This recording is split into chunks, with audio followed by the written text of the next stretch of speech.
जय हिंद दोस्तों। आज के इस इम्पॉर्टेंट लेक्चर में हम सभी डिस्कस करेंगे 16 जनवरी 2026 के डेली करेंट अफेयर्स को। तो आप इस पूरे लेक्चर को बहुत ही ध्यान से लास्ट तक जोड़ देखिएगा। लास्ट में आपसे क्वेश्चन पूछा जाएगा जिसका आंसर कमेंट बॉक्स में बताना है। तो आज का पहला और इम्पॉर्टेंट क्वेश्चन है, आईटीबीपी के नए महानिदेशक यानी डीजी कौन नियुक्त हुए हैं? आंसर हो जाएगा शत्रुजीत सिंह कपूर। तो शत्रुजीत सिंह कपूर आईटीबीपी के नए महानिदेशक बने हैं, यानी कि भारत तिब्बत सीमा पुलिस बल के नए महानिदेशक कौन बने हैं? शत्रुजीत सिंह कपूर। और शत्रुजीत सिंह कपूर हरियाणा के पूर्व डीजीपी हैं, इस बात को भी आप याद रखिएगा। और वे अपने पद पर 31 अक्टूबर 2026 तक रहेंगे। बात करते हैं आईटीबीपी की, तो दोस्तों इसे भारत तिब्बत सीमा पुलिस बोला जाता है। इसकी स्थापना 24 अक्टूबर 1962 को हुई थी। मुख्यालय इसका नई दिल्ली में है और यह गृह मंत्रालय के अधीन काम करता है। इसका उद्देश्य भारत चाइना की जो सीमा है उसकी सुरक्षा करना और विशेष रूप से हिमालयी क्षेत्रों में ये भारत की सीमा की सुरक्षा करता है। और इसका कार्य क्षेत्र है अरुणाचल प्रदेश से लेकर लद्दाख तक लगभग 3488 किलोमीटर लंबी सीमा। अगला क्वेश्चन है, प्रवीण कुमार किस बल के महानिदेशक बने हैं? आंसर हो जाएगा बीएसएफ। तो बीएसएफ के नए महानिदेशक यानी डीजी कौन बने हैं? प्रवीण कुमार बने हैं। उन्होंने किसका स्थान लिया है? तो उन्होंने दलजीत सिंह चौधरी का स्थान लिया है। आपको याद रखना है कि प्रवीण कुमार 1983 बैच के आईपीएस ऑफिसर हैं और वो इंटेलिजेंस ब्यूरो में भी काम कर चुके हैं। बात करते हैं दोस्तों बीएसएफ यानी बॉर्डर सिक्योरिटी फोर्स की। तो भारत की सीमा जो पाकिस्तान और बांग्लादेश से लगती है उसकी रक्षा कौन करता है? बीएसएफ। इसका गठन 1 दिसंबर 1965 को भारत पाक युद्ध के बाद हुआ था। बीएसएफ के पहले महानिदेशक भारतीय पुलिस सेवा के एफ रुस्तम जी थे। और आपको याद रखना है कि सीमा सुरक्षा बल अधिनियम 1968 के तहत इसकी स्थापना हुई थी। मुख्यालय इसका नई दिल्ली में है। आदर्श वाक्य है जीवन पर्यंत कर्तव्य। और इसके वर्तमान महानिदेशक कौन है? प्रवीण कुमार। पहले इन्हें अतिरिक्त प्रभार मिला था लेकिन अब ये इसके महानिदेशक बन गए हैं। अर्धसैनिक बलों के प्रमुख डिस्कस करते हैं तो एसएसबी के डीजी हैं संजय सिंघल और सीआरपीएफ के डीजी हैं ज्ञानेंद्र प्रताप सिंह। सीआईएसएफ के डीजी हैं प्रवीर रंजन। एनएसजी के डीजी हैं वी श्रीनिवासन। एसपीजी के निदेशक हैं आलोक शर्मा। आईटीबीपी के डीजी हैं शत्रुजीत सिंह कपूर और भारतीय तटरक्षक बल के डीजी हैं शिवमणि परमेश। एनडीआरएफ के डीजी हैं पीयूष आनंद और एनसीसी के डीजी कौन है? वीरेंद्र वत्स। तो अर्धसैनिक बलों के प्रमुख आप जरूर नोट करें। अगला क्वेश्चन है, हाल ही में पर्वतारोही अरित्रा रॉय ने किस शिखर पर चढ़ाई की है? आंसर हो जाएगा माउंट एकोनकागुआ। तो दोस्तों त्रिपुरा के पर्वतारोही हैं अरित्रा रॉय। तो उन्होंने अर्जेंटीना में स्थित माउंट एकोनकागुआ शिखर पर सफलतापूर्वक चढ़ाई पूरी की है। और आपको याद रखना है कि माउंट एकोनकागुआ एशिया के बाहर 6967 मीटर ऊंचाई के साथ सबसे ऊंची चोटी है।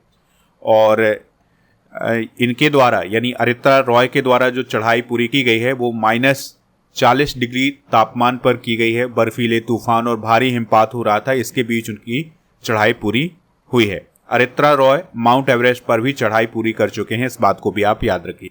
चलिए दोस्तों कुछ और इम्पोर्टेंट करेंट अफेयर्स डिस्कस करते हैं। तो मुंबई की 17 साल की काम्या कार्तिकेयन ने हाल ही में एक रिकॉर्ड बनाया है कि वो साउथ पोल पर पहुंचने वाली पहली भारतीय महिला बनी है। कामी रीता शेरपा जो कि नेपाल के हैं, वो 31 बार माउंट एवरेस्ट पर चढ़ाई पूरी करने वाली दुनिया के एकमात्र व्यक्ति हैं। छोंजिंग अंगमो माउंट एवरेस्ट पर चढ़ाई पूरी करने वाली भारत की पहली दृष्टिहीन महिला हैं। गीता सामोता माउंट एवरेस्ट पर चढ़ने वाली पहली सीआईएसएफ अधिकारी हैं। ज्योति रात्रे जिनकी उम्र 55 साल है, ये माउंट एवरेस्ट पर चढ़ने वाली भारत की सबसे उम्रदराज महिला है। कार्टर डलास जो कि स्कॉटलैंड के हैं, ये सबसे कम उम्र में माउंट एवरेस्ट के बेस कैंप तक पहुंचने वाले पर्वतारोही हैं जिनकी उम्र 2 साल थी। माउंट एल्ब्रुस पर चढ़ने वाले दुनिया के सबसे कम उम्र के पर्वतारोही कौन बने हैं? तेगबीर सिंह। अरुणाचल प्रदेश के पर्वतारोही कबक यानो ने अफ्रीका की सबसे ऊंची चोटी माउंट किलिमंजारो पर हाल ही में सफलतापूर्वक चढ़ाई पूरी की है। अगला क्वेश्चन है, राष्ट्रमंडल देशों के अध्यक्षों और पीठासीन अधिकारियों का 28वां सम्मेलन कहाँ आयोजित किया गया है? काफ़ी इंपॉर्टेंट क्वेश्चन है, इसको आप ज़रूर नोट करें। आंसर हो जाएगा नई दिल्ली में। तो दोस्तों राष्ट्रमंडल देशों के अध्यक्षों और पीठासीन अधिकारियों का 28वां सम्मेलन नई दिल्ली में शुरू हुआ है। 14 जनवरी से 16 जनवरी तक इसका आयोजन किया जाएगा। और इस सम्मेलन की अध्यक्षता कौन कर रहे हैं? लोकसभा के जो वर्तमान में अध्यक्ष हैं ओम बिरला जी, वो इसकी अध्यक्षता कर रहे हैं। तो इसमें जो कॉमनवेल्थ देश हैं उनके उनकी असेंबली होती है, उसके जो अध्यक्ष होते हैं, जो पीठासीन अधिकारी होते हैं, वो इसमें भाग ले रहे हैं। तो 60 से अधिक देशों के अध्यक्ष और पीठासीन अधिकारी इसमें शामिल हुए हैं। दोस्तों इसके प्रमुख विषय क्या हैं? तो इसमें संसद में आर्टिफिशियल इंटेलिजेंस का किस प्रकार से उपयोग किया जाए, सोशल मीडिया का क्या प्रभाव है, इसके अलावा लोकतांत्रिक संस्थाओं को मजबूत बनाए रखने में अध्यक्षों की क्या भूमिका है, ये इसके टॉपिक हैं। इन्हीं टॉपिक्स पर चर्चा की जाए। दोस्तों बात करते हैं राष्ट्रमंडल देशों की, यानी कॉमनवेल्थ ऑफ नेशंस की। तो इसमें जो राष्ट्रमंडल के देश होते हैं वही शामिल हैं इसमें, और इसमें अधिकतर वो देश शामिल हैं जो कभी ब्रिटेन के उपनिवेश हुआ करते थे। जैसे भारत में अंग्रेजों का शासन हुआ करता था, उनका उपनिवेश केंद्र था, तो इसलिए भारत भी उसमें शामिल है। वर्तमान में इसके 56 सदस्य हैं। चार्ल्स तृतीय इसके प्रमुख हैं और वर्तमान में इसकी महासचिव कौन है? शर्ली आयोर कोर बाचवे, जो कि पहली अफ्रीकी महिला है जो कि राष्ट्रमंडल की महासचिव बनी है। नेक्स्ट क्वेश्चन है, राजस्थान की पहली पूर्ण जैविक पंचायत कौन बनी है? आंसर हो जाएगा बामनवास कांकड़। तो दोस्तों बामनवास कांकड़ जो है वो राजस्थान की पहली पूर्ण जैविक पंचायत बनी है और ये सवाई माधोपुर जिला में है। इस पॉइंट को आप याद रखिएगा। और यहाँ पर अब जो खेती की जा रही है उसमें कीटनाशक, उर्वरक, इन सभी का इस्तेमाल नहीं किया जा रहा है, और जो पशुपालन भी किया जा रहा है उसमें स्वास्थ्य और पर्यावरण को ध्यान में रखा जा रहा है। दोस्तों लक्ष्य क्या है इस ग्राम पंचायत का? तो ग्रामीणों को स्वस्थ भोजन उपलब्ध कराना, मिट्टी की उर्वरता और जल संसाधनों की शुद्धता बनाए रखना, पर्यावरण संरक्षण और सतत विकास को बढ़ावा देना। ठीक है, तो आपको याद रखना है कि बामनवास कांकड़ राजस्थान की पहली पूर्ण जैविक पंचायत बनी है। प्रथम घटनाएं डिस्कस करते हैं जो हाल फिलहाल में हुई हैं। जैसे SIR के तहत मतदाता सूची को डिजिटाइज करने वाला पहला स्टेट कौन बना है? राजस्थान। संशोधित भारत नेट योजना को लागू करने वाला पहला स्टेट पंजाब। पीढ़ीगत तंबाकू प्रतिबंध लगाने वाला पहला देश मालदीव। मासिक धर्म के लिए सावेतन अवकाश देने वाला पहला स्टेट कर्नाटक। भारत के पहले बिजली से चलने वाली रॉकेट का नाम वायुपुत्र। आधिकारिक रूप से दुनिया का पहला कैशलेस देश स्वीडन।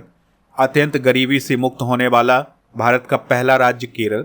राफेल विमान में उड़ान भरने वाली भारत की पहली राष्ट्रपति द्रौपदी मुर्मू जी हैं। अगला क्वेश्चन है, नीति आयोग के चौथे निर्यात तैयारी सूचकांक 2024 में बड़े राज्यों की श्रेणी में पहला स्थान किसने हासिल किया है? आंसर हो जाएगा महाराष्ट्र। तो दोस्तों नीति आयोग के द्वारा हाल ही में निर्यात तैयारी सूचकांक 2024 जारी किया गया है, जिसमें भारत के सभी राज्यों और केंद्रशासित प्रदेशों को शामिल किया गया था, जिसमें ये देखा गया है कि इन राज्यों के पास निर्यात करने की कितनी तैयारी है, यानी कि ये कितना निर्यात कर सकते हैं और इनमें निर्यात करने की कितनी क्षमता है। इन सभी बातों को ध्यान में रख करके ये सूचकांक जारी किया गया है। पहली बार ये सूचकांक 2020 में जारी किया गया था और 2024 के लिए चौथा सूचकांक जारी किया गया है। यह सूचकांक भारत के 2030 तक $1 ट्रिलियन के माल निर्यात लक्ष्य के अनुरूप तैयार किया गया है। अगर हम बड़े राज्यों में पहले स्थान की बात करें तो उसमें है महाराष्ट्र, फिर दूसरे नंबर पर तमिलनाडु, फिर गुजरात, फिर उत्तर प्रदेश, फिर आंध्र प्रदेश। तो ये वो राज्य हैं जिनके पास निर्यात करने की अधिक क्षमता है। छोटे राज्यों में लीडर के तौर पर कौन आया है? उत्तराखंड। पूर्वोत्तर राज्य और केंद्रशासित प्रदेश में जम्मू और कश्मीर, नागालैंड, दादरा और नगर हवेली और दमन और द्वीप, और फिर गोवा है। दोस्तों नीति आयोग की बात करें तो इसकी स्थापना 1 जनवरी 2015 को हुई थी। प्रधानमंत्री इसके पदेन अध्यक्ष होते हैं, तो वर्तमान में मोदी जी इसके अध्यक्ष हैं। उपाध्यक्ष हैं सुमन बेरी। CEO है VVR सुब्रमण्यम। नीति आयोग का मुख्य काम भारत सरकार के लिए नीतिगत और कार्यनीतिक सलाह देना है और यह भारत सरकार की थिंक टैंक के रूप में काम करता है। अगला क्वेश्चन है, राष्ट्रीय उद्यमिता अभियान किस योजना के अंतर्गत शुरू किया गया है? आंसर हो जाएगा दीनदयाल अंत्योदय योजना, राष्ट्रीय ग्रामीण आजीविका मिशन। तो दोस्तों दीनदयाल अंत्योदय योजना राष्ट्रीय ग्रामीण आजीविका मिशन ने हाल ही में राष्ट्रीय उद्यमिता अभियान की शुरुआत की है। तो ये जो अभियान शुरू किया गया है, इसमें महिलाओं की आय बढ़ाने के लिए काम किया जाएगा और इसके अलावा गैर कृषि उद्यमों को बढ़ावा दिया जाएगा। तो इसमें क्या किया जाएगा कि जो गाँवों में स्व सहायता समूह होते हैं उसके सदस्यों को प्रशिक्षण दिया जाएगा जिससे उनकी आय बढ़ सके। ठीक है, यानी कि उन्हें स्किल्स वगैरह सिखाई जाएगी जिससे उनकी आय बढ़ सकेगी। दोस्तों, अगर हम दीनदयाल अंत्योदय योजना राष्ट्रीय ग्रामीण आजीविका मिशन की बात करें तो यह भारत सरकार का प्रमुख गरीबी उन्मूलन कार्यक्रम है जिसका उद्देश्य है ग्रामीण गरीब परिवारों को स्वरोजगार और कौशल आधारित रोजगार उपलब्ध कराया जाए। अगला क्वेश्चन है, ऊर्जा भारत प्राइवेट लिमिटेड कंपनी ने कहाँ तेल का भंडार खोजा है? आंसर हो जाएगा अबू धाबी में। तो यूनाइटेड अरब अमीरात के अबू धाबी में जो ऊर्जा भारत प्राइवेट लिमिटेड कंपनी है उसने तेल का भंडार खोजा है। और ये जो तेल का भंडार खोजा गया है यह सिलैफ क्षेत्र और हबसन क्षेत्र में खोजा गया है। यहाँ पर हल्के कच्चे तेल को खोजा गया है। ये जो हल्का कच्चा तेल होता है इसकी उत्पादन लागत कम होती है और इसकी रिफाइनिंग भी आसानी से की जा सकती है। दोस्तों, ये जो ऊर्जा भारत प्राइवेट लिमिटेड कंपनी है यह इंडियन ऑयल कॉरपोरेशन और भारत पेट्रो रिसोर्सेज लिमिटेड का संयुक्त उपक्रम यानी ज्वाइंट वेंचर है, यानी इन दोनों की इसमें 50% हिस्सेदारी है। दोस्तों, बात करें अगर हम इंडियन ऑयल कॉरपोरेशन की तो यह भारत की सबसे बड़ी पेट्रोलियम और ऊर्जा कंपनी है। इसका नियंत्रण पेट्रोलियम और प्राकृतिक गैस मंत्रालय के पास है। 30 जून 1959 को इसकी स्थापना हुई थी। फिर इसके बाद 1964 में इंडियन ऑयल कंपनी और इंडियन रिफाइनरीज लिमिटेड का विलय हो गया था और इसका रजिस्टर्ड कार्यालय मुंबई में है और इसका मुख्यालय नई दिल्ली में है। सरकार के स्वामित्व वाली महारत्न कंपनी है और इसके चेयरमैन हैं वर्तमान में अरविंदर सिंह साहिनी। अगला क्वेश्चन है, INSB कॉन्डेन ने अपनी पहली यात्रा में किस बंदरगाह पर पहुंचा है? तो ये सुल्तान कबूश बंदरगाह मस्कट ओमान में पहुंचा है। तो दोस्तों, भारतीय नौसेना का एक जहाज है जिसका नाम है INSB कॉन्डेन। तो इसने गुजरात से और ओमान की राजधानी मस्कट के सुल्तान कबूस बंदरगाह तक की यात्रा पूरी की है। 29 दिसंबर 2025 को गुजरात के पोरबंदर से इसने अपनी यात्रा शुरू की थी और अब ये मस्कट के सुल्तान कबूस बंदरगाह पर पहुंच गया है। और इस पोत की जो ये यात्रा थी इसका उद्देश्य ये था कि भारत और ओमान के बीच जो समुद्री विरासत है इसको पुनर्जीवित किया जाए और दोनों देशों के बीच रिश्तों को और मजबूत किया जाए।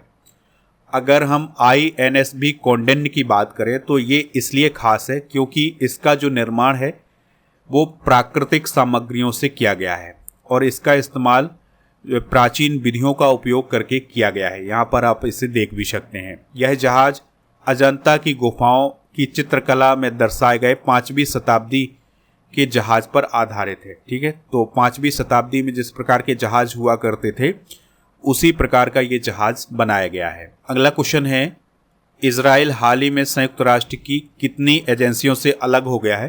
तो 7 एजेंसियों से अलग हो गया है। दोस्तों, कुछ समय पहले अमेरिका ने भी 66 अंतर्राष्ट्रीय संगठनों से बाहर होने का फैसला किया था। अब इजराइल ने यूनाइटेड नेशन की 7 एजेंसियों से बाहर होने का फैसला किया है। अब ये जो एजेंसियां हैं वो कौन कौन है जिनसे इजराइल बाहर हुआ है? तो इसमें संयुक्त राष्ट्र महासचिव के विशेष प्रतिनिधि का कार्यालय, संयुक्त राष्ट्र महिला और संयुक्त राष्ट्र व्यापार और विकास सम्मेलन, इसके अलावा संयुक्त राष्ट्र पश्चिम एशिया के लिए आर्थिक और सामाजिक आयोग और फिलिस्तीनी लोगों की अविच्छेद अधिकारों के प्रयोग पर समिति, फिलिस्तीन अधिकार प्रभाग और महिला स्थिति पर समिति, इन सभी से इजराइल अलग हो गया है। इजराइल की बात करें तो प्रधानमंत्री हैं बेंजामिन नेतन्याहू, पड़ोसी देश हैं लेबनान, सीरिया, जॉर्डन और इजिप्ट। इजराइल भूमध्य सागर के पूर्वी तट पर स्थित है, इस बात को भी आप याद रखिएगा। और इजराइल की राजधानी क्या है? यरूशलेम, इस पॉइंट को भी नोट कर लें। तो ये थे दोस्तों आज के करंट अफेयर्स के क्वेश्चन। स्टडी करके ऐप को आप इंस्टॉल कर लें। प्रीमियम कोर्स वाले ऑप्शन पर आपको लूसेंट जीके का कोर्स मिल जाएगा।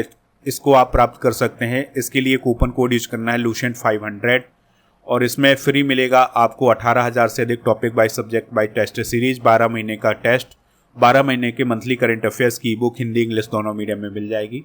टेस्ट सीरीज वाले ऑप्शन पर 12 महीने के करंट अफेयर्स की टेस्ट सीरीज, 10,000 से अधिक जीके जीएस के क्वेश्चन की test series, computer special test, daily current affairs का टेस्ट और करंट अफेयर्स का मॉक टेस्ट आपको यहाँ पर मिलेगा।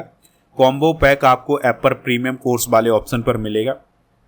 ई बुक वाले सेक्शन पर आपको मंथली करंट अफेयर्स की ई book, half yearly current affairs की ई बुक और इसके अलावा आपको लास्ट 6 मंथ के करंट अफेयर्स की ई बुक भी यहीं पर मिल जाएगी। तो इन सभी को जाकर के प्राप्त कर लें। प्रीमियम कोर्स वाले ऑप्शन पर राजा गुप्ता सर का जो अर्जुन जीएस फाउंडेशन बैच है ये भी आपको मिल जाएगा, तो इसको भी प्राप्त कर लें। अगर आप ये कोर्स अभी ज्वाइन करना चाहते हैं तो उसके लिए कूपन कोड यूज करें न्यू ईयर 900, तो आपको इसमें छूट मिल जाएगी। इसमें भी वही सब फ्री मिलने जा रहा है जो लूसेंट वाले कोर्स में मिलेगा। GK GS foundation complete online batch आपको ऐप पर मिलेगा, तो इसको भी प्राप्त कर लें। चलिए अब हम कल के करंट अफेयर्स को एक बार रिवाइज करते हैं। हेनली पासपोर्ट इंडेक्स 2026 में भारत की रैंक क्या है? 80। ब्रिक्स 2026 के लिए भारत ने थीम क्या चुनी है? Building for resilience, innovation, cooperation and sustainability. सेना प्रमुख जनरल उपेंद्र द्विवेदी ने हाल ही में किस समझौते को अवैध बताया है? चाइना पाकिस्तान 1963 समझौता, सक्सगाम घाटी। भाजपा केरल अध्यक्ष कौन है जिन्होंने राज्य का नाम बदलने की मांग की है? राजीव चंद्रशेखर। प्रसिद्ध सिंगर और एक्टर प्रशांत तमांग का निधन कब हुआ है? 11 जनवरी 2026 को। लोहड़ी पर्व मुख्य रूप से कहाँ मनाया गया है? उत्तर भारत। 25वीं अखिल भारतीय प्रमुख बंदरगाह सांस्कृतिक प्रतियोगिता 2025-26 का समापन कहाँ हुआ है? पारादीप बंदरगाह। 16वीं आसियान रक्षा मंत्रियों की बैठक का आयोजन कहाँ हुआ है? नई दिल्ली। मकर बिलक्कू उत्सव किस राज्य के सबरीमाला मंदिर में मनाया गया है? केरल।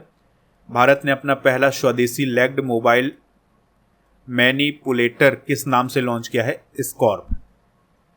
दोस्तों आज के जनरल नॉलेज के पिटारे में नदियों के किनारे स्थित विश्व के प्रमुख शहर डिस्कस करेंगे।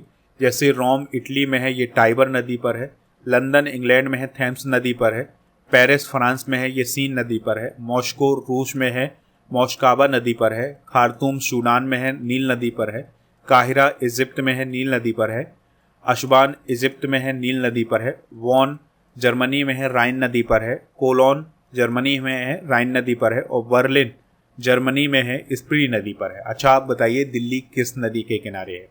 ठीक है, ये आपको कमेंट बॉक्स में बताना है। कल के करंट अफेयर्स में आपसे जो क्वेश्चन पूछा गया था उसका आंसर था सिंगापुर, तो लगभग सभी लोगों ने इसका आंसर सिंगापुर बताया हुआ है। आज आपके लिए क्वेश्चन है आईटीबीपी के नए महानिदेशक कौन नियुक्त हुए हैं? आपने पढ़ा हुआ है, आप इसका कमेंट बॉक्स में आंसर ज़रूर बताइएगा। और ऐप को इंस्टॉल कर लें तो यहाँ पर आपको बहुत सारी ई बुक पीडीएफ वगैरह मिल जाएंगी। टेलीग्राम चैनल ज्वाइन कर लें जिसका नाम स्टडी कर ऑफिशियल है। जीके जीएस की ये सभी ई बुक आपको ऐप पर मिलेंगी और 1000 टॉपिक वाइज करंट अफेयर्स की पीडीएफ आपको ऐप पर मिल जाएंगी, तो इन सभी को जाकर के प्राप्त कर लें। ऐप पर एक टेस्ट पास वाला ऑप्शन मिलेगा जहां पर आपको 4000 से अधिक टेस्ट मिलेंगे 1 साल की वैलिडिटी के साथ।